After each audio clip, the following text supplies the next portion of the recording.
ராமநாதபுரம் மாவட்டம் உத்தரகோசம் மகையில் கூட்ட நெரிசலை பயன்படுத்தி 45 சவரன் கொள்ளையடிக்கப்பட்டிருக்கிறது.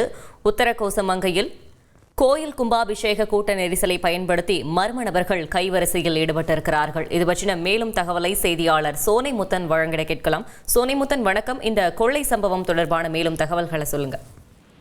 வணக்கம். திருவொத்தரோசமங்கையில் அமைந்துள்ள பிரசித்தி பெற்ற சிவன் ஆலயத்தில் நடந்த கும்பாபிஷேகத்தன்று கூட்ட நெரிசலை பயன்படுத்தி பக்தர்களிடம் சுமார் 45 பவன் நகை கொள்ளையர்கள் திருடப்பட்ட அதிர்ச்சி தகவலானது தற்போது வெளியாகி இருக்கிறது.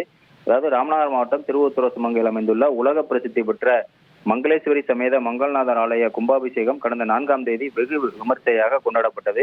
இதுல தமிழகம் மட்டுமின்றி பல்வேறு மாநிலங்கள், தமிழகத்தில் உள்ள பல்வேறு மாவட்டங்களிலிருந்து லட்சக்கணக்கான பக்தர்கள் கலந்து கொண்டனர். இந்த நிலையில் கோவில் நிர்வாகத்தின் சார்பில் முறையான ஏற்பாடுகள் செய்யப்படாததாக கூறப்படுகிறது. இதனால் கூட்ட நெரிசல் அதிகமாக காணப்பட்டது. இந்த கூட்ட நெரிசலை பயன்படுத்திய கொள்ளையர்கள் மற்றும் மர்ம நபர்கள் பக்தர்களின் கழுத்து, காதுகளில் அணிந்திருந்த சுமார் 45 பவன் நகை திருடப்பட்டதாக தற்பொழுது திருவொத்தரோசமங்கை காவல் நிலையத்திற்கு புகாரானது வந்து கொண்டே இருக்கிறது.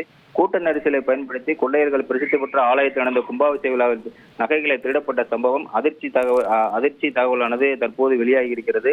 மேலும் இந்த கொள்ளை சம்பவம் குறித்து வழக்கு பதிவு செய்த உத்தரகோசமங்கை போலீசார் அந்த கொள்ளையர்களை இன்னும் தேடும் பணியில் தீவிரமாக ஈடுபட்டு வருகின்றனர்.